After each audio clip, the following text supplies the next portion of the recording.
Hey everyone, welcome back to my podcast. I'm Ruby, and as always, I'm joined by Eric. Today, we're talking about something that, honestly, I wish I'd mastered years ago, asking for directions. Eric, have you ever just wandered around a city, totally lost, but too embarrassed to ask anyone for help? Oh, absolutely. I think it's a rite of passage, isn't it? But, the trick is always starting with something polite. Like, excuse me, can you help me? It just makes everything smoother. People are much more likely to help if you start off friendly. Totally. I mean, in Melbourne, I got lost once. Well, more than once. But this one time, I was trying to find this tiny laneway cafe, and I must have said, excuse me, to about 10 people in a row. I probably sounded like a broken record, but everyone was so much nicer because I started with that. It's like a magic word, honestly. Yeah, and it's not just about being polite, is it? It's about making the other person feel comfortable too. If you just walk up and blurt out, "Where's the train station?" It can be a bit abrupt, but, "Excuse me, can you help me?" That's just, it's disarming in a good way. Exactly. And you never know what situation you'll be in.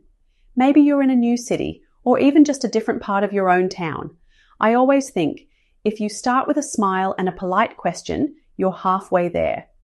So once you've got the "excuse me" bit down, what do you actually ask? I mean, the classics are things like, how do I get to the train station? Or is there a supermarket nearby? Those sorts of things. And if you're really lost, just admitting it, "I'm lost, can you tell me how to get to the hotel?" That works wonders. Yeah, and sometimes you need them to show you on a map, right? Like, can you show me on the map? I always forget that one, but it's so useful, especially if you're like a visual learner. But then you get the answer and suddenly it's a whole new language. Go straight, turn left at the corner next to the pharmacy.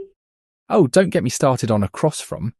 I remember being in London and someone told me it's across from the museum. And I, for some reason, thought that meant like diagonally across the street. I ended up wandering into a completely different building. I mean, across from just means directly opposite, but my brain it took a detour, let's say. That's so relatable. And then there's at the corner. Which corner? There's always like 4 corners. Or next to. Sometimes things are next to each other, but not really. And don't forget traffic light. I always think, is it the first traffic light or the second? It's a bit of a guessing game. Yeah, and then you get those extra bits. Go past a gas station. Or it's on your right. I mean, you really have to listen for those keywords. Otherwise you end up, like me, in the wrong building entirely. So how do you actually get better at this? I reckon it's all about practice, like literally just saying the questions out loud. Excuse me, how do I get to the post office? Over and over until it feels natural. It sounds silly, but it works.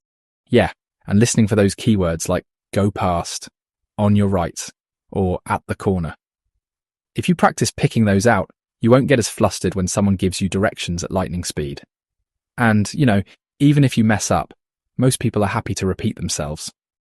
Absolutely. And I've heard in Tokyo, travelers use polite English all the time, even if there's a language barrier. Just starting with excuse me and a smile gets you so far. People will try to help, even if their English isn't perfect.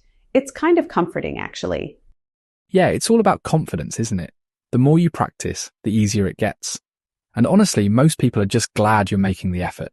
So keep practicing, keep listening for those little phrases, and you'll be navigating new places like a pro in no time.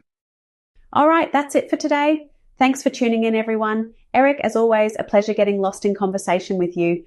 Likewise, Ruby. And to everyone listening, keep practicing those questions and don't be afraid to ask for help. We'll be back soon with more everyday English tips. See you next time. Bye for now.